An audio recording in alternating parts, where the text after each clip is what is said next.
ஊழல் பண்றதுல கருணாநிதியே மிஞ்சினால்தான் செந்தில் பாலாஜி எப்படி நுணுக்கமா எந்தெந்த விதத்திலாம் ஊழல் பண்ணலாம், எப்படி எல்லாம் சம்பாதிக்கலாம்னு நினைக்கிற ஆளு. அதனால அண்ணன் அம்மன் அர்ஜுன் சொன்னது 100க்கு 100 உண்மைதான். ஏன்னா அந்த மாதிரி எய்ம் இல்லாம ஒரு கால்குலேஷன் இல்லாம செந்தில் பாலாஜி ஒரு இடத்துக்கு போக மாட்டாரு அப்படிங்கிறதா. போன தேர்தலில் என்னென்னலாம் பேசுன, இப்ப அங்க போய் உட்கார்ந்துக்கிட்டு அவ்வளவு சொம்பு அடிக்கிறிய நீ. அப்ப எவ்வளவு பணம் கருப்பு பணத்தை நீ ப்ரொடக்ஷன்ல நீ படம் எடுக்கிறங்கிறது இதன் மூலியமா தெரியுது இல்ல. இந்த அளவுக்கு கேவலமா போன அவசியம் இல்லை. உலக நாயகன் அது இதெல்லாம் சொன்ன ஒரு நடிகர் பெரிய நடிகர் இல்லைங்களா. ஆனா இவ்வளவு கேவலமா போவேன் ஒரு அரசியலுக்காக, ஒரு ராஜ்யசபா எம்பிக்காக, அதுக்கு பிச்சை எடுத்துட்டு போயிடலாமே. இவங்க இந்த ஊபிஎஸ் எல்லாம் என்ன பண்றாங்க பாத்தீங்களா, சிஎம் வண்டிலையும் ஒண்ணும் இல்ல, எங்க டெப்டி சிஎம் வண்டிலையும் ஒண்ணும் இல்லங்க. நான் இதைத்தாங்க சொல்ல வரேன். ட்ரெயின்ல அன்னைக்கு சோதனை பண்ணியிருந்தா கருணாநிதி டிக்கெட்டே இருந்திருக்காது. புரியுதுங்களா? இந்த சோதனை பண்ணாங்க ஒண்ணும் இல்ல. ஒரு சோதனை ஒழுங்கா பண்ணியிருந்தா தமிழ்நாடே தப்பிச்சிருக்கும்.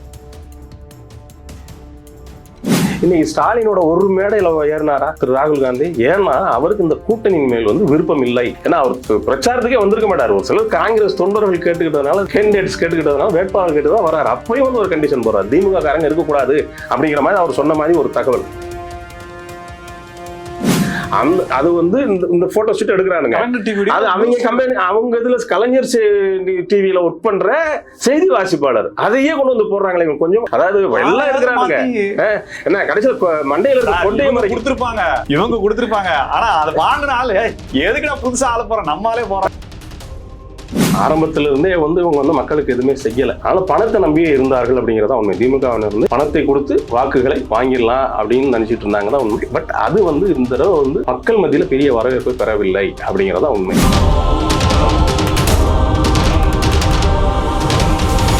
ஸ்பெக்ட்ரம் தமிழ் நேயர்களுக்கு வணக்கம். நம்மோடு வழக்கறிஞர் வகை ஆனந்த் இருக்கிறார், பேசலாம் சார். வணக்கம். வணக்கம். கடைசி கட்டத்துக்கு வந்திருக்கிறோம். வாக்காளர்களுக்கு ஸ்வீட் பாக்ஸுகள் கொடுக்கும் நேரம் இது. நிறைய இடங்கள்ல பிடிபடுறாங்க. வாக்காளர்களுக்கு பணம் கொடுத்த அவர்கள் கைது, பணம் கைப்பற்றப்பட்டது அப்படின்ற மாதிரி நிறைய விஷயங்கள் சொல்லப்படுது. சில ஸ்டார் தொகுதிகளா சில இடங்களும் சொல்லப்படுது. 15 இடங்கள் கொஞ்சம் பணப்பட்டுவாடா அதிகம் செய்யறதாகவும் நேத்தே ஒரு ஆர்டிகல் வந்திருந்தது. இந்த பணப்பட்டுவாடா நடக்கிறத எப்படி தடுக்கிறது, என்ன நடக்கும், இம்பாக்ட் ஏதாவது ஏற்படுத்துமா? இல்ல, நான் என்ன பாக்குறேன்னா, இவங்க அந்த பணப்பட்டுவாடா கொடுத்துதான் தேர்தலில் ஜெயிக்கலாம் அப்படிங்கிறது தான் அவங்களோட ஆரம்பத்தில இருந்தே இவங்க மக்களுக்கு எதுவுமே செய்யல.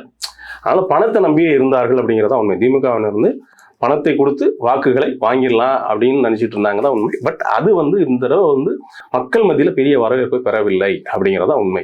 இன்னைக்கு பணத்தை கொடுத்துட்டு நாளைக்கு இதே இப்ப பண்ண அதே இந்த 5 ஆண்டு கால அவலாட்சி தான் கொடுப்பாங்க அப்படிங்கிறதுக்கு அளவுக்கு மக்கள் சிந்திக்க ஆரம்பித்து விட்டார்கள் அப்படிங்கிறதா உண்மை. நீங்க கூறியது பல இடங்கள்ல திமுகவினர் பணப்பட்டுவாடை செய்யறது தினந்தோறும் பிடித்து கொடுத்து கொண்டுதான் இருக்கிறோம் அப்படிங்கிறதா உண்மை. இதுலயும் கோவையில பாத்தீங்கன்னா செந்தில் பாலாஜி நிக்கிற தொகுதியில கரூர்ல ஆயிரக்கணக்கான பேர் இறக்கியிருக்கிறார் பணப்பட்டுவாடை. எங்கெங்கெல்லாம் அவங்க தங்கியிருக்காங்களோ அங்கெல்லாம் அதிமுக தொண்டர்களை போய் பிடிச்சி காவல்துறையினர் ஒப்படைக்கிறாங்க. இருந்தாலும் இன்னொரு காவல்துறையிட்ட ஒப்படைக்கிறாங்க. காவல் நிலையத்துக்கு 500 பேர் வர்றாங்க. கார்ல வர்றாங்களாமா, வெளியூர் வெளி மாவட்டத்துக்காரங்க அங்க வர்றாங்க. அது அந்த காணொலி பார்த்தா அதுல பாத்தீங்கன்னா, இப்ப ஆட்சியில இல்லாதப்பயே இந்த ஊர்ல ஜெயிச்சு இது பண்ணாதப்பவே இவ்வளவு அராஜகம் பண்றாங்க. ஜெயிச்சு இந்த மாதிரி நபர்கள் வந்தா நம்ம கோயம்புத்தூர் என்ன பாடுபடும் சொல்லிட்டு அந்த காணொலியிலே மக்கள் பேசுற அந்த இதையும் நம்ம பார்த்தோம். புரியுதுங்களா? இந்த மாதிரி ஒரு சூழ்நிலை தான் இப்ப நடந்து கொண்டு இருக்கிறது உண்மை.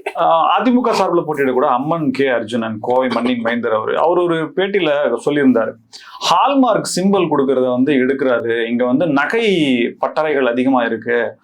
அவர் எப்படின்னா, ₹1 போட்டா ₹10 கிடைக்குமான்னு பாக்குற ஒரு குற்றச்சாட்டு ஒண்ணு. இது உற்று நோக்க வேண்டிய ஒரு குற்றச்சாட்டா இருக்கு. ஊழல் பண்றதுல கருணாநிதியே மிஞ்சினால்தான் செந்தில் பாலாஜி. எப்படி நுணுக்கமா எந்தெந்த விதத்திலாம் ஊழல் பண்ணலாம், எப்படி எல்லாம் சம்பாதிக்கலாம்னு நினைக்கிற ஆளு. அதனால அண்ணன் அம்மன் அர்ஜுன் சொன்னது 100க்கு 100 உண்மைதான். ஏன்னா அந்த மாதிரி எய்ம் இல்லாம ஒரு கால்குலேஷன் இல்லாம செந்தில் பாலாஜி ஒரு இடத்துக்கு போக மாட்டாரு அப்படிங்கிறதா உண்மை. செந்தில் பாலாஜி ஒரு பேட்டியில சொல்றாரு, கடந்த 2 வருடங்களா நான் இங்கதான் நிக்க போறேன்றனால களத்துல இருந்தோம். நான் எப்படி மண்ணின் மைந்த இல்லாம வேற்று இருக்க முடியும். கரூருக்கும் கோயம்புத்தூருக்கும் இன்னும் 1.5-2 மணி நேரம் வித்தியாசம் தான். அது எப்படி நான் வேற இடத்துல நிக்கிறேன்னு நீங்க சொல்லலாம். நானும் சொல்லி கரூர்ல அதிமுக காரங்களை போட சொல்ல அப்படின்னு சொல்லி சொல்றாரு. அவர் நிக்கிறாங்களே சார் அப்படின்னு ஒரு கொள்ளையடிச்சு ஆணவத்துல பேசுற பேச்சுன்னு தான் நான் பாக்குறேன். அது புரியுங்களா? ஆனா கோயம்புத்தூர் மக்கள் மிக தெளிவானவர்கள். ஏன்னா இவர் கரூர் நினைச்சு அங்க போறாரு. அது ஒரு நகர்ப்புறம் சார்ந்த ஒரு பகுதி தான் கோயம்புத்தூர். எல்லாமே அவ்வளவு ஈஸியா மக்களை ஏமாற்ற முடியாது.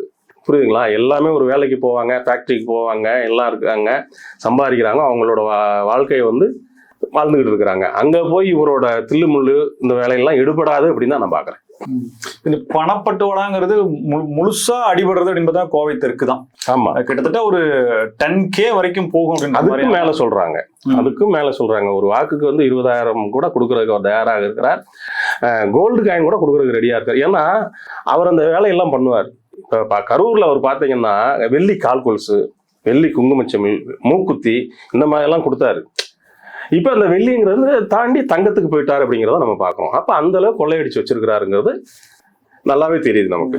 வெற்றி பெற்றால் ஒருவேளை ஆட்சி அமைந்தால் ஒரு உயரிய பொறுப்புல அமைச்சராகிறதுக்கான வாய்ப்புகள் இருக்கு. அது வாய்ப்புல இருக்காரா அப்படின்னு கண்டிப்பான அதுக்குரிய வாய்ப்புகளே கிடையாது. அதான் வந்து அண்ணன் எடப்பாடியார் வந்து கோவையில வந்து பரப்புரம் தம்பி செந்தில் பாலாஜி நீ என்ன ஆட்டம் வேணுமா போடு, என்ன வேணுமா பண்ணு, கடைசியில உன்னை கழட்டி விட்டு போயிடுவாங்க. ஏற்கனவே 400 நாளைக்கு மேல ஜெயில இருந்தது, கொஞ்சம் மனசுல வச்சுக்கன்னு சொல்லிட்டு வார்னிங் கொடுத்துட்டு வந்திருக்கிறதா நம்ம. ஆமா, ஏன்னா நம்ம சொல்லலைங்க, அதே தேமுதிக பிரேமலதா தான் சொன்னாங்க. இதே செந்தில் பாலாஜி பத்தி பேசுனாங்க. பேண்ட்ல யூரின் போயிட்டு போன இல்லை அப்படின்னு பேசுனாங்க. அந்த மாதிரி ஒரு சூழ்நிலை மறுபடியும் வந்துடக்கூடாதுன்னு அண்ணன் எடப்பாடியார் வந்து பாசத்தின் காரணமா சொல்லியிருக்கிறாரு பாக்குறேன். சார், கமலஹாசன் என்ட்ரு ஆன உடனே இவரே தான் கோட் பண்ணி அவர் சில கருத்துக்களை சொல்லியிருந்தாரு. 10 மணிக்கு நாங்க பதவி ஏற்கிறோம், 10:05 வண்டியை ஓட்டுங்கன்னு சொல்லி இந்த அளவு ஊழல் பள்ளி தான் சொல்லி திமுகவை சாடுறதுக்கு இவர் தான் எடுத்துக்காட்டா எடுத்து பேசினார். இன்னைக்கு இவர் வெற்றி பெறுவதற்காக பிரச்சாரத்துக்கு கமலஹாசன் போறாரு. என்ன ஒரு விந்தை நடக்குது சார். கமலஹாசன்லாம் ஒரு மனுஷனே கிடையாதுங்க. நான் என்ன சொல்றேன், நல்ல ஒரு மனுஷனுக்கு, அதாவது சுயநலத்தின் உச்சம். அது வந்து என்ன அரசியல்ல ஒரு எச்சம். அது வந்து நான் கமலஹாசன் அப்படிதான் பாக்குறேன். சுயநலத்தின் உச்சம், அரசியல்ல வந்து அது ஒரு எச்சம் அப்படின்னு தான் பார்க்கணும். கேவலமா இல்லை, நீ வந்து போன தேர்தலில் என்னென்னலாம் பேசுன, இப்ப அங்க போய் உட்கார்ந்துக்கிட்டு அவ்வளோ சொம்படிக்கிறிய நீ. அப்ப எவ்வளவு பணம் அவங்க கருப்பு பணத்தை வந்து நீ ப்ரொடக்ஷன்ல வந்து நீ படம் எடுக்கிறங்கிறது இதன் மூலியமா தெரியுது இல்ல. இந்த அளவுக்கு கேவலமா போன அவசியம் இல்லையே.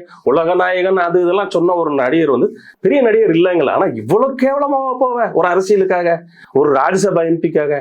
அதுக்கு பிச்சை எடுத்துட்டு போயிடலாமே. அந்த அளவுக்கு பேசவே பேசாதீங்க. அந்த அளவு ஒரு கேவலம், கெடுகிட்ட ஒரு குணம் கொண்டவர் தான் கமலஹாசன். ராகுல் வரலையான்னு சொல்லி தமிழக மக்கள் ரொம்ப ஆவலோட இருந்தாங்க சார். எப்போ அவர் வர போறாரு, எப்போ பிரச்சாரம் பண்ண போறாரு, எப்போ அவர் பேச போறாரு, அவருடைய கருத்துக்களை நாங்க எப்போ வாங்க போறாங்க. 18, 20 2 நாள் வந்திருக்காரு. மனோ தங்கராஜ் அவர் திமுக தான் இருக்காருன்ற கேள்வியை பல பேர் வைக்கிறாங்க. பட் இருந்தாலும் சீட்டு கொடுக்கலன்ற ஒரு இதில் அவர் போய் சரி, இப்போ வரைக்கும் அவர் மந்திரி தானே, அவர் ஒரு சால்வை தான் போடுறாரு. இது ஒன்றும் பெரிய யாருமே தெரியலனா கூட போறாரு. தண்ணி பாட்டில் ஏனுமே தண்ணி பாட்டில் எடுத்து குடிச்சிட்டு அந்த காட்சிகளை பார்த்தாங்க. பர்பஸா அவரு அவாய்ட் பண்றாரு அப்படின்றது காட்சியை பார்த்தா நம்ம விளக்க வேண்டியதே இல்ல, நம்ம கமெண்ட்ரி பண்ண வேண்டிய அவசியமே இல்லை. இவ்வளவு விருப்பம் சார். நிச்சயமாங்க. நம்ம இதே திமுக தான் என்ன சொன்னாங்க, அதிமுக தலைவர்லாம் ஒன்னும் ஒற்றுமையா இல்ல அது இதுன்னாங்க. ஆனா பாரத பிரதமர் மோடி அவர்கள் பரப்புரைக்கு வர்றப்பெல்லாம் வந்து கூட்டணி கட்சி தலைவர் அனைவருமே மேடையில நிக்கிறாங்க. இன்னைக்கு ஸ்டாலினோட ஒரு மேடையில ஏறினாரா திரு ராகுல் காந்தி? ஏன்னா அவருக்கு இந்த கூட்டணியின் மேல் வந்து விருப்பம் இல்லை.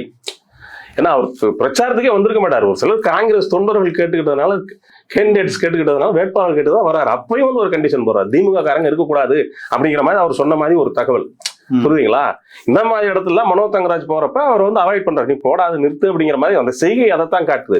இது பர்சனலா ராகுல் காந்திக்கும் மனோ தங்கராஜுக்குமான எந்த அவர் யாருன்னே அவருக்கு தெரியாது. அவர் திமுக மினிஸ்டர் சொல்லியிருப்பாங்க, அப்ப நிறுத்து.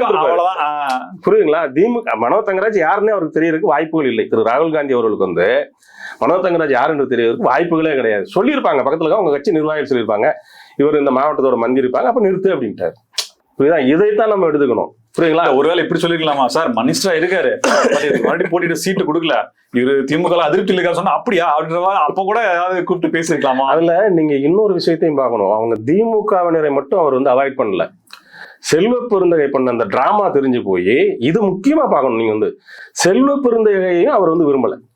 இங்க ஒரு மீட்டிங்ல பாக்குற, அடுத்த மீட்டிங் போற செல்வ பெருந்தகை வந்து அவர் அவாய்ட் பண்றாரு. இல்ல சார், அது ஒரு டிராமா இங்க போடுறாரு. அவர் இன்னும் நுணுக்கமா போறாருன்னு நினைக்கிறேன். அதாவது வேற கட்சியில இருக்கக்கூடிய ஒரு தலைவரை தனக்கான ஒரு விசுவாசியாக மாற்றக்கூடிய வேலை அப்படிங்கிறது இது வந்து கிட்டத்தட்ட ஸ்லீப்பர் செல் மாதிரி தான். இந்த விஷயத்தை வந்து எந்த கட்சியும் செய்யக்கூடாது. திமுக இது எல்லா கட்சிக்கும் செய்யுது, இது நம்பிக்கை துரோகம் அப்படின்ற அந்த நுணுக்கமான அந்த துரோகத்திற்கு விலை போன செல்வ பெருந்தகைக்கு அதான் வார்னிங் கொடுக்குறாரு. நம்ம அதைத்தான் இங்க பாத்துக்கணும். புரியுதுங்களா? அப்ப அவருக்கு புரியுது, இந்த மாதிரி காங்கிரஸ் வந்து செல்வ பெருந்தகை வந்து திமுகவிடம் அடமானம் வைத்து விட்டார் அப்படிங்கிறது திரு ராகுல் காந்தி அவர்களுக்கு வந்து புரியுது. அதனாலதான் இந்த மாதிரி வெளிப்பாடு காட்டுறாரு. இன்னொரு நம்ம பார்க்க வேண்டிய ஒரு விஷயம் என்னன்னா, திரு ராகுல் காந்தி அவர்களோட பரப்புரையின் போது வந்து அனைத்து இந்திய அண்ணா திராவிட முன்னேற்றங்களும் தமிழக வளர்ச்சிக்காக நிறைய செய்திருக்கிறது. அனைத்து இந்திய அண்ணா திராவிட தலைவர்கள் வந்து தமிழக முன்னேற்றத்துக்காக உண்மையான பிரதிநிதியாக செயல்பட்டு இருக்கிறார்கள் அப்படின்னு சொல்லிட்டு அனைத்து இந்திய அண்ணா திராவிட முன்னேற்ற கழகத்துக்கும் ஒரு நற்பெயரை கூறி சென்று இருக்கிறார், நற்சான்றிதழ் கொடுத்திருக்கிறார் அப்படின்னு தான் நான் பாக்குறேன். புரியுதுங்களா? அதை சரியா டிரான்ஸ்லேட் பண்ணிட்டாங்க. புரியுதுங்களா? ஆமா, ஏன்னா இங்க தப்பா பண்ணானுங்க, அங்க வந்து கரெக்டா பண்ணிட்டாங்க. தப்பா சொன்னதை தப்பா டிரான்ஸ்லேட் பண்ணி சரியா தப்பா சொன்னதை அது சரியா பிளான் பண்ணிட்டாங்க. இதுதான் பாக்கணும். அப்ப இங்கிலீஷ் சேனலுடைய டிபேட்ல தமிழ்ல இவர் இங்கிலீஷ்ல பேசுறாரு சார். ராகுல் காந்தி பேசுறத செல்வ பெருந்தகை தமிழ்ல பேசுறது தமிழ்ல சொல்லிட்டு அந்த தமிழ்ல சொன்னதை இங்கிலீஷ்ல டிரான்ஸ்லேட் பண்ணி அவங்க எடுத்து டிபேட்ல இருக்கிற 6 பேர் சிரின்னு சிரிக்கிறாங்க சார். மானம் போற மாதிரி. இதுதான் உங்க இருமொழி கொள்கையா? இதுதான் உங்க ஆங்கில புலமையா? இதுதான் உங்க தமிழ் வழி கல்வியில படிச்சுட்டு உலகம் பூரா இருக்கிற கல்வியின் தரமான்ற மாதிரி பேசுறாங்க. அதுதான் நான் சொல்ல வரேன். ராகுல் காந்தி வந்து திமுகவினர் வந்து அறவே புறந்தள்ளுகிறார். இந்த தேர்தல் பரப்பும் போது வந்து அனைத்து இந்திய அண்ணா திராவிட முன்னேற்ற கழகம் வந்து தமிழகத்திற்கு நிறைய செய்திருக்கிறது. அனைத்து இந்திய அண்ணா திராவிட முன்னேற்ற தலைவர்கள் வந்து பெரும் பங்காற்றி இருக்கிறார்கள் சொல்லி நற்சான்றிதழ் கொடுத்துருப்பாருன்னா அப்ப திமுக மேல எவ்வளவு வெறுப்புல இருக்கணும். புரியுங்களா? அவர் ஒரு உண்மையை சொல்லிட்டு போயிருக்கிறார். இந்த இடத்துல நீங்க பாத்தீங்கன்னா ராகுல் காந்தி அவர்கள் வந்து அனைத்து அண்ணா திராவிட முன்னேற்ற கழகமும் அதன் தலைவர்களும் செய்த சாதனையை கூறி சென்றிருக்கிறார். அதே இந்த பக்கம் பாத்தீங்கன்னா ஆனா அந்த அம்மா உண்மையை சொல்லியிருக்கு. நம்ம உண்மையாலுமே பெருமைப்படுறேன். அப்புறம் அது இல்லாம பரப்புரையில சேலம் மீட்டிங்ல வந்து முதல்வர் ஸ்டாலினை வைத்துக் கொண்டே வந்து துரந்தர்லதான் ஆயிட்டாங்க அவங்க வந்து. புரியுங்களா? அவங்க என்ன சொல்றாங்க, என்ன பாலியல் வன்கொடுமை, பெண்களுக்கு எதிரான பாலியல் வன்கொடுமை அதிகமா இருக்கு, போதைப்பொருள், கஞ்சா போன்ற போதைப்பொருள், இதை தாண்டி என்ன அப்படிங்கிறாங்க. அப்ப அந்த கூட்டணியில் இருக்கிற ஒரு கட்சி தலைவர் இந்த 5 ஆண்டு கால அவல ஆட்சியை பற்றி உண்மையை ஒப்புக்கொண்டார் அப்படிங்கிறத பார்க்கணும் நம்ம வந்து. அதனால திரு அண்ணாமலை அவர்கள் தான் வந்து அழகா சொன்னார். அப்ப அந்த இடத்துல வந்து கேப்டன் விஜயகாந்தன் அவர்களோட ஆவி உள்ள வந்துருச்சு அப்படின்னு சொன்னார். அப்ப அவங்களுக்கு தெரியுது இல்ல, அதாவது அந்த இதை வந்து மறைக்க முடியல, மாற்றி பேச முடியல, மனசுல இருக்குது அதுவா வருது. இதுதான் நிதர்சனமான உண்மை. இதுதான் மக்கள் பார்த்து கொண்டு இருக்கிறார்கள் சொல்றோம். நம்ம தொடர்ந்து பேசிட்டு இருக்கோம்ல. இந்த 5 ஆண்டுகள் ஆவல ஆட்சியில வந்து எல்லா துறையுமே சீரழித்து விட்டார்கள், ஒரு தலைமுறையவே நாசப்படுத்தி இருக்கிறாங்கிறதா உண்மை. அதைத்தான் பிரேமலதா அவர்கள் கூறியிருக்கிறார். அதனால வந்து அவங்க கட்சி தொண்டர்களுக்கு சொல்றேன், உங்க அண்ணியாரே சொல்லிட்டாங்கப்பா திமுகவோட அவலட்சணங்கள் எப்படி இருக்குன்னு சொல்லிட்டு, அதனால நீங்க பார்த்து சிந்திச்சு ஓட்டு போடுங்கன்னு நான் சொல்லிக்கிறேன் இதன் மூலியமா. முதலமைச்சர் பிரச்சாரத்துக்கு போறாரு, துணை முதலமைச்சர் பிரச்சாரத்துக்கு போறாரு, முதன்மையான அமைச்சர்கள் பிரச்சாரத்துக்கு போறாங்க.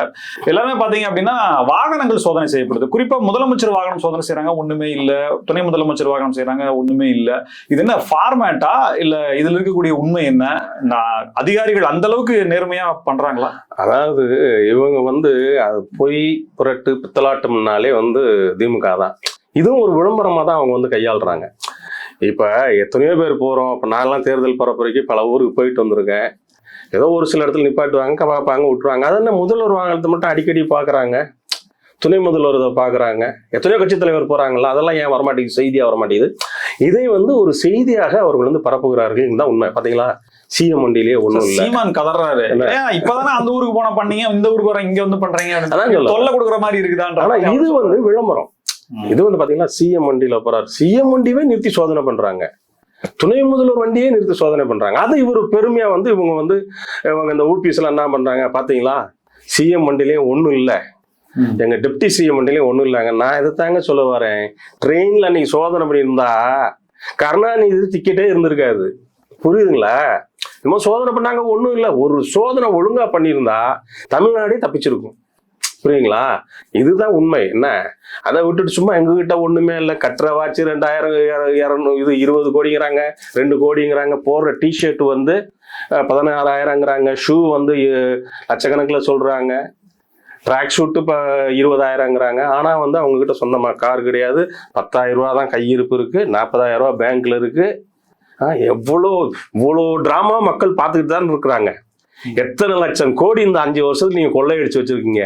உங்ககிட்ட இருந்த மந்திரியே சொன்னாரு, வந்த 1 வருஷத்துலயே மாமனும் மச்சான ஆளுக்கு 30,000 கோடி சமாளிச்சிட்டாங்கன்னா, ஆனா உங்ககிட்ட ஒண்ணுமே இல்லை அப்படின்னு சொல்லி நீங்க சொல்றீங்க. இதை நாங்க நம்பணும் அப்படின்னு தான் மக்கள் வந்து பாக்குறாங்க. நீங்க நம்புறீங்களோ நம்பலையோ உண்மை அதுதான். ஏன் அப்படின்னா, ஒரு தனியார் தொலைக்காட்சி பிரபலமான யூடியூப் சேனல் நடந்த ஒரு நிகழ்ச்சியில ஒரு மேடம் வந்து எழுந்து சொல்றாங்க, ரேஷன் கடையில கொடுத்த புடவை அவங்க கட்டிருக்கிறோம், இது எங்க அம்மா வாங்கினது, நான் தான் அதை இதாக கொடுத்துருக்கேன், இவ்வளவு தரமான புடவை கொடுத்துருக்கீங்க அப்படின்னு சொல்லிட்டு ஏற்கனவே சாம்பார் ஞாபகம் இருக்கும்னு நினைக்கிறேன் உங்களுக்கு. டிடி அதை நிகழ்வு விதமா பண்ணிருக்காங்க. அதுக்கு அவரும் பதில் சொல்லிருக்காரு, நான்லாம் துணியெல்லாம் நல்லா எடுக்கிறது இல்லைங்க, வீட்டுல ஏதாவது வேணும்னா எடுத்து வைப்பாங்க, ஏதாவது போனா வந்தா இந்த மாதிரி. கருப்பு டிஷர்ட் தான் அன்னைக்கு போட்டிருந்தாரு, அது நல்லா இருக்குன்னு அந்த அம்மா சொல்லுது.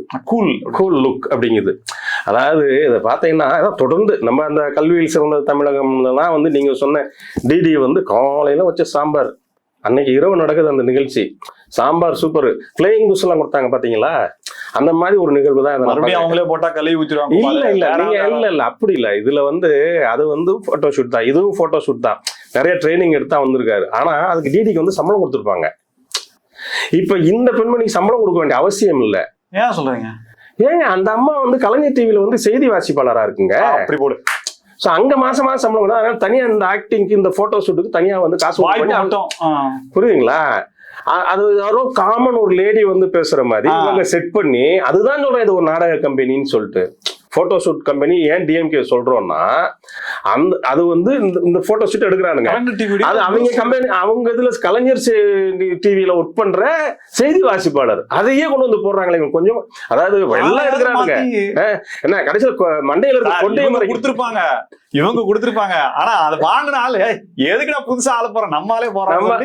அதுதான் சொல்றேனே, அந்த வடிவேலு படத்துல வர்ற மாதிரிதான் கடைசியில மண்டையில இருக்க கொண்டையை மறந்துட்டியே அப்படிங்கிற கதை தான் இது வந்து. புரியுதுங்களா? அவங்க டிவிலேயே வேலை பார்க்கிற ஒரு பெண்மணியை கொண்டு நிறுத்திட்டு ஏதோ பொதுவா இருக்கிறவங்க மாதிரி ஒரு கேள்வி சாரி நல்லா உண்மையிலேயே பாக்குறதுக்கு அவ்வளவு நல்லா. அது அந்த சேலையே கிடையாதுங்க. ரேஷன்ல கொடுத்த சேலையை பத்தி தெரியாதா நமக்கு வந்து எந்த லட்சத்துல? இன்னொன்னு சொல்றேங்க, இந்த 5 ஆண்டு கால ஆட்சியில எத்தனை பொங்கலுக்கு வந்து இவங்க இலவச வேட்டி சேலை கொடுத்தாங்க சொல்லுங்க பாப்போம். இந்த 5 ஆண்டு கால ஆட்சியில வந்து பொங்கலுக்கு வந்து வேட்டி சேலையை தரவில்லை அப்படிங்கறதா உண்மை. புரியுங்களா? கடைசி வருஷம் தான். ஆமா, புரியுதுங்களா? அதனால அதே மாதிரி கலர் இருக்க ஒரு புடவை வந்து நல்லா வாங்கி பிரைவேட்ல வாங்கிட்டு நாங்க கொடுக்குற ரேஷன்ல கொடுக்குற புடவை வந்து அவ்வளவு சைனிங்கா இருக்கா உங்களுக்கு? அந்த புடவை மறுபடியும் நீங்க அந்த காணொலியில போய் பாருங்க, அந்த பெண்மணி போட்டு காட்டன் புடவையே இல்ல. புரியுதுங்களா? ஷைனிங் காட்டன் புடவையில அதுதான் நான் சொல்ல வரேன். இவங்க போட்டோ ஷூட்டுக்கு வந்து இந்த மாதிரி எடுத்துருக்காங்க, நிறைய ட்ரைனிங் கொடுத்து எடுத்திருப்பாங்க இந்த தடவை. ஏன்னா ஏற்கனவே ஒரு இது பார்த்தோம், நிறைய அது வேற வெளியே வந்துருச்சா, ரீடேக் எல்லாம் நிறைய கட் பண்ணிடலாமா, அது பண்ணிடலாமா, அவர் திணறாரு பாவம். ஆனா இதுக்கு வந்து எப்படி ஒரு 50 டேக் 100 டேக் வீட்டுல ட்ரைனிங் கொடுத்து எடுத்திருக்காங்க. பொது நிகழ்ச்சி அதனால வீட்டுல வந்து நல்ல ஒரு 50-100 தடவை ட்ரைனிங் கொடுத்து, ஏன்னா இது வந்து பொது நிகழ்ச்சி இருந்தாலும் செட்டப் தான், பொது நிகழ்ச்சியாவே இருந்தாலும் வந்து இந்த மாதிரி கேள்வியெல்லாம் நீங்க கேட்கணும். இந்த மாதிரி நான் பதில் சொல்லுவேன். ஏன்னா 13வது கேள்விக்கு மேல அடுத்து 14வது கேள்வின்னு சொன்னவர் தானே அவர் வந்து. புரியுங்களா? அந்த மாதிரிலாம் எந்த குளறுபடியும் வந்துடக்கூடாது அப்படிங்கிறக்காக பண்ணு. ஆனா பாத்தீங்களா, இவ்வளவு பண்ணவே கடைசியில வந்து அவங்க கிட்ட வேலை செய்யற பொம்பளே கொண்டு வந்து ஒரு காமன் பீப்புளா காமிக்கிறாங்கன்னா எவ்வளவு வந்து மக்கள் வந்து முட்டாளா நினைக்கிறாங்க. அதுலயே போட்டாங்க, அந்த காணொலி கீழேயே நிறைய விமர்சனங்கள் வருது. அதுல வந்து கமெண்ட்ஸ்ல போடுறாங்க, இந்த பெண்மணி வந்து கலைஞர் டிவியில ஒர்க் பண்றாங்கன்னு சொல்லிட்டு இன்னும் நிறைய போடுறாங்க பாவம். புரியுங்களா? அதுதான் சொல்றேன், இவங்க வந்து இந்த போட்டோ ஷூட் நடத்துறது, ரீல்ஸ், இந்த மாதிரி ஒரு போலியான ஒரு பிம்பத்தை கட்டமைக்கிறதா அவங்க வேலை. அது எல்லாமே தவிடுபொடி ஆயிடுச்சு இந்த தடவை அப்படிங்கிறதா உண்மை. புரியுங்களா? அதான் நிதர்சனமான உண்மை. சமீபத்தில் ஒரு 2 வீலர்ல நின்று போட்டோ உண்டு, சுசுகி ஹயாபுசான்னு நினைக்கிறேன் சார், கவாசாகி ஹயாபுசாவோ என்ன, அது சைட் ஸ்டாண்ட் போட்டு தான் போஸ்ட் கொடுத்தாங்க. சைட் ஸ்டாண்ட் இருந்தது. ஆமா, அதுக்கப்புறம் இன்னொரு போட்டோ வந்தது. வேற ஒரு நிகழ்ச்சியில் ஏதோ டிஷர்ட் போட்டுருந்தது, டேக் டிஷர்ட், அது கிட்டத்தட்ட 18,000 ரூபாய் நினைக்கிறேன். இல்லைங்க, அவங்க பயன்படுத்துறது எல்லாமே விலை உயர்ந்ததுதான். ஆனா அவங்க கையில 10,000 தான் இருக்கும், வங்கியில 40,000 தான் இருக்கும். இது மக்கள் நம்பணும். கட்டி இருக்கிற வாட்ச் 2 கோடி, போற கார் 3.5 கோடி 4 கோடி, ஆனா காரே அவங்க கிட்ட இருக்காது. அப்ப மக்களை எவ்வளவு முட்டாளா நினைக்கிறாங்க அவங்க வந்து. மக்களுக்கு இதெல்லாம் தெரியாமலா இருக்கு. ஒவ்வொரு துறை சார்ந்தவங்களும் இப்ப வந்து பதிலடி கொடுத்துட்டு இருக்காங்க. விவசாய சங்கம்லாம் கொதிச்சு போயிருக்கு.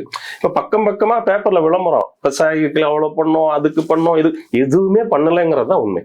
சார், சென்னைக்குன்னு தனியா ஒரு உறுதிமொழி கொடுக்குறாங்க சார். கிட்டத்தட்ட ஒரு 50,000 கோடி ரூபாய் அளவுக்கு சென்னை தான் திமுகவுடைய கோட்டம் சொல்லி நேற்று கொடுத்துருந்தாங்க. நீங்க பாத்திருப்பீங்கன்னு நினைக்கிறேன். சரி, மழைநீர் வடிகால் கொடுத்த 4,000 கோடி எங்க போச்சு? மழைநீர் வடிகால் வந்து 2027க்குள்ள முடிக்கிறாங்க. இல்ல, சாக்கடை வந்து அவங்க என்ன சொன்னாங்க, இல்ல அவங்க என்ன சொன்னாங்க, 90% அந்த பணிகளை நிறைவு செய்து விட்டோம், 80% நிறைவேற்றிட்டோம். ஒவ்வொருத்தவங்களும் ஒரு சொன்னாங்க. அந்த 4,000 கோடி கதை தான் இதுக்கும். சென்னை மக்களை ஏமாற்றுவதற்காக இப்படி ஒரு புதுசா ஒரு இதை எடுத்துட்டு வர்றாங்க. புரியுதுங்களா? அப்படி கவர்ச்சிகரமா பேசுற திமுக நடிச்சுக்க ஆளே கிடையாது. பேசுற மட்டும் வாய்கிலேயே பேசுவாங்க அப்படிங்கிறது இதுல சொல்லுவாங்கல்ல. அந்த மாதிரி மக்களை ஏமாற்றுவதற்காக, சென்னை மக்களை வந்து ஏமாற்றுவதற்காக இப்படி ஒரு திட்டத்தை வந்து அவர்கள் வந்து பண்றாங்க. இது ஓட்டுக்காக மட்டும்தான், தேர்தலுக்காக மட்டும்தான். தேர்தலுக்கு அப்புறம் அப்படியே மறந்துடுவாங்க. இப்போ ஒரு பெரிய பிரச்சனை டீலிமிட்டேஷன், ஒரு பெரிய பூகம்பம் வந்தது. இதுல திமுக என்ன பண்ணுச்சு அப்படிங்கிறது மக்கள்கிட்ட இப்போ வெளிச்சம் அடிச்சுன்னு வச்சுங்களேன். இப்ப டீலிமிட்டேஷன்ல இவங்க வைக்கிற குற்றச்சாட்டுன்னா வடக்கு வாழுது தெற்கு தேயுதுன்றாங்க. தமிழ்நாடு மொத்தமும் இருக்கக்கூடிய மக்கள் தானே வரி செலுத்துறாங்க. சென்னைக்கு மட்டும் நீங்க 50,000 கோடி ரூபாய் கொடுக்குறீங்க அப்படின்னா இது என்ன மாற்றாந்தாய் மனப்பான்மையா இல்ல என்ன? நீங்க எப்படி அணுகுறீங்க? என்ன பாக்கணும்னா, இப்ப வந்து அவங்க எடுத்த கருத்து கணிப்புலயே பாத்தீங்கன்னா, வந்து சென்னை அவங்க கோட்டைன்னு சொல்லி பெருமை பேசிட்டாங்க. இப்ப வந்து அதுல பெரிய ஓட்டை விழுந்திருக்கு. கோட்டையில் ஓட்டை, பெரிய ஓட்டை, சின்ன ஓட்டை கிடையாது, பெரிய ஓட்டை. புரியுதுங்களா? அது தெரிஞ்சதுக்கு அப்புறம் தான் இங்க ஏதாவது ஒரு மாயாஜாலம் பண்ணணுமே, மக்களை கவர்ச்சிகரமா சொல்லி ஏதாவது ஏமாற்றணுமே, மடைமாற்றணும் அப்படிங்கறதுக்காக தான் வந்து சென்னையில எடுத்த அவங்களோட கருத்து கணிப்பு, நம்ம வாக்குறுதி புதுசா திட்டங்கள் எதுவும் பண்ண முடியாது. புரியுங்களா? அதனால வந்து அவங்களோட கருத்து கணிப்பு, அவங்க டீம் எடுத்ததுலயே வந்து சென்னையில வந்து பெரிய தோல்வியை திராவிட முன்னேற்ற கழகம் சந்திக்க போறது. அதுக்காக தான் இப்படி ஒரு புது உருட்டு உருட்டுறாங்க. ஆனா இது சென்னை மக்கள் மிக தெளிவாக இருக்கிறாங்க. ஏன்னா ஒவ்வொரு தடையும் மழை வெள்ளம் வர்றப்ப எவ்வளவு கஷ்டப்பட்டு இருக்கோங்கிற பாக்கிறோம். அதனால வந்து மக்கள் தெளிவாக இருக்கிறார்கள். இப்போ மற்ற மக்கள் கேட்பாங்களா சார், இப்போ வந்து சென்னையில் இருக்கக்கூடிய மாவட்டங்கள்லயே அதிக வருவாய் கொடுக்கக்கூடிய மாவட்டம் அப்படின்னா சென்னை கிடையாது, கோயம்புத்தூர் இருக்கு, காஞ்சிபுரம், அதுக்கப்புறம் செங்கல்பட்டு, நாமக்கல், கோயம்புத்தூர், இதெல்லாம் 3வது இடத்துலயோ என்னமோ தான் சென்னை வருது. சோ இப்படி இருக்கும்போது இப்ப மற்ற மாவட்டம், இப்ப நான் தான் அதிக வருமானம் கொடுக்குறேன்னு சொல்லிட்டு அவங்க, இப்ப நீங்க என்ன சொல்றீங்க, தமிழ்நாடு வந்து மத்திய அரசுக்கு இவ்வளவு வரி கொடுக்குது, எங்களுக்கு 4 நாள் தான் கொடுக்குறீங்கன்னு சொல்றீங்க.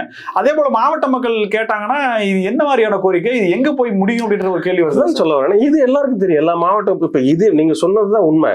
புரியுங்களா? ஒவ்வொரு எங்க வந்து வரி வருவாய் நிறைய கொடுக்குறாங்களோ அந்த மாவட்டம் வந்து உங்க பாராமுகமா பாத்துக்கிட்டு இந்த மாதிரி ஓட்டு வங்கி வாங்கணும், நம்ம தோல்வி இப்ப இதுல இருக்கோம், நம்மளோட இதுபடி அப்படின்னு சொல்லிட்டு சென்னை மக்களை ஏமாற்ற வேண்டும் என்பதற்காக தான் இந்த ஒரு இதை வந்து அவங்க இப்ப புதுசா ஒரு இதை உருவாக்கி, குறைஞ்சபட்சம் சென்னையிலேயாவது நம்ம வெற்றி பெற்று அந்த திமுகவினுடைய பெருமையை கண்டிப்பா கிடையாது. அதான் சொல்றேன், பெரிய ஓட்டையே விழுந்திருக்கு, சாதாரண ஓட்டை கிடையாது. அது தெரிந்ததுனால்தான் மக்களை ஏமாற்றுவதற்காக, சென்னை மக்களை வஞ்சிப்பதற்காக, ஏமாற்றுவதற்காக இந்த மாதிரி சொல்றாங்க. அதனால சென்னை மக்கள் இதை நம்ப வேண்டாம்னு நான் சொல்றேன். அதுதான் உண்மை.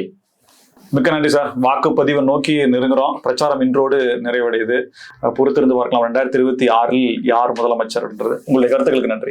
நன்றி. மீண்டும் சந்திப்போம். இணைந்திருங்கள் ஸ்பெக்ட்ரம் தமிழோட. நன்றி நேயர்களே.